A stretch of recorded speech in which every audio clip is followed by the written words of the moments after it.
What's up mga ka-Big Bites? JB may babala para kay RHJ, Hinebra fans sasaya talaga. Pero bago ka sana magpatuloy sa panunood ay huwag mong kalimutang mag-subscribe sa aking YouTube channel.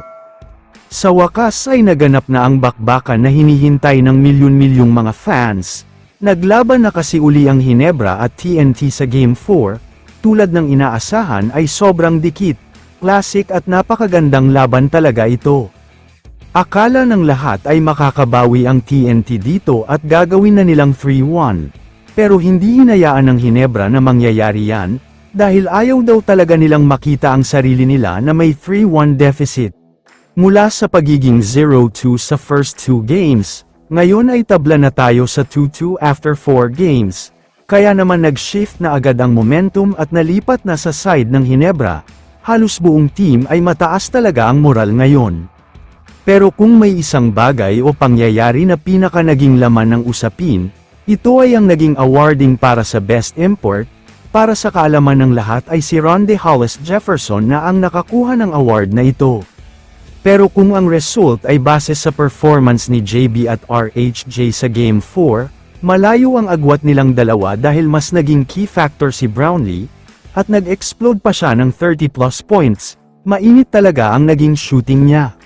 Pero kung si JB nga daw ang tatanungin, wala siyang nararamdaman kahit konting lungkot man lang, sobrang masaya nga daw siya dahil sa wakas ay tabla na ang serye, at hindi nila hinayaan mangyari na maging 3-1 ito. Hindi na daw niya masyadong iniisip ang Best Import Award, dahil nag-expect na talaga siyang si RHJ ang mananalo dito. Alam niyang sobrang maganda talaga ang ginawa ni RHJ kaya nga umabot ang mga ito sa finals. Wala naman daw siyang sama ng loob sa naging resulta, sa katunayan pa nga niyan ay sinabi niyang sobrang deserve daw talaga ni RHJ ang award, dahil napaka-hardworking daw talaga at halos hindi siya napapagod. Pero wala nang mas importante pa sa makakuha ng kampyonato, kaya naman ang mga minor individual awards ay wala na daw sa isip ni JB.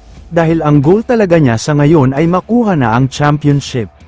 Sa unang dalawang laban ay medyo imposible nga daw na makuha ito dahil 0-2 sila.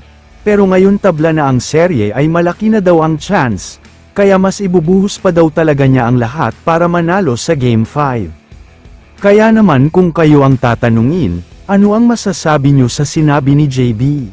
I-comment mo naman ang opinion mo tungkol sa tanong na ito. Dito na muna nagtatapos ang video na ito.